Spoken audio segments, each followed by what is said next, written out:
Hi అన్న, నమస్తే. నేనైతే ఈరోజు మా 2 కోడి పెట్టాలను పొదిలేసింటివి. అవి 2 బయటికి కిందికి దింపిన.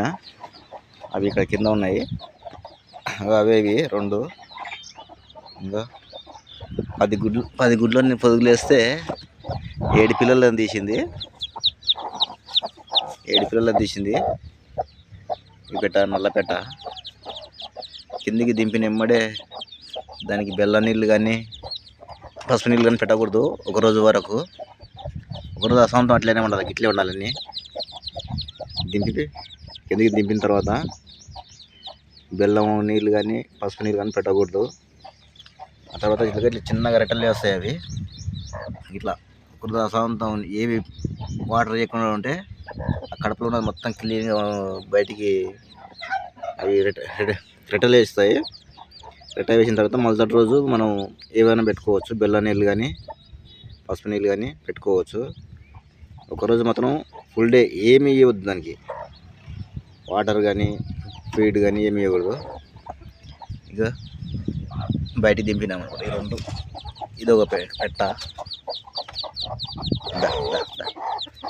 ఇదేమో 6 పిల్లలు తీసింది.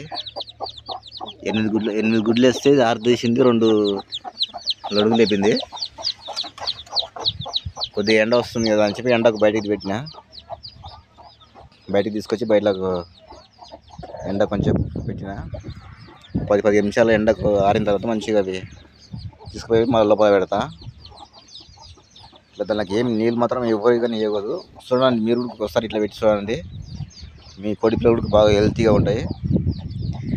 కొందరు ఏం చేస్తారంటే దింపిన ఎమ్మడే దానికి బెల్లం నీళ్ళు కానీ పసుపు నీళ్ళు కానీ ఇంకేమన్నా పౌడర్ అసంటివి కలిపి పెడుతుంటారు.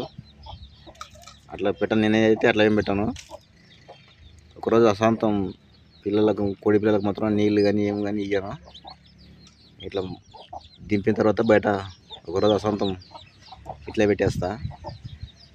మరుసటి రోజు దానికి కావాల్సిన బెల్లం నీళ్ళు కానీ పసుపు నీళ్ళు కానీ పెడతా అనమాట. మీరు కూడా ఒకసారి పెట్టి చూడండి, ట్రై చేయండి. మీరు కూడా కోడి పిల్లలకు మంచిగా ఉంటాయి. కోడి పిల్లలు దింపిన ఎమ్మడే మాత్రం పెట్టొద్దు. మీకు ఈ వీడియో నచ్చినట్లయితే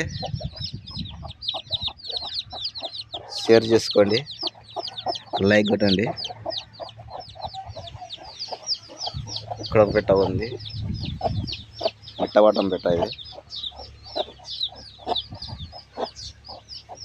ఇక్కడ కనిపించే టర్కీ కోడి జత కోడి ఒకటి కుక్క బట్టి చంపేసింది దాన్ని. ఇప్పుడు అదొకటే అయింది. ఇది మా షెడ్, చిన్న షెడ్. ఇది సెటప్, మా సెటప్ ఇట్లా ఉంటుంది.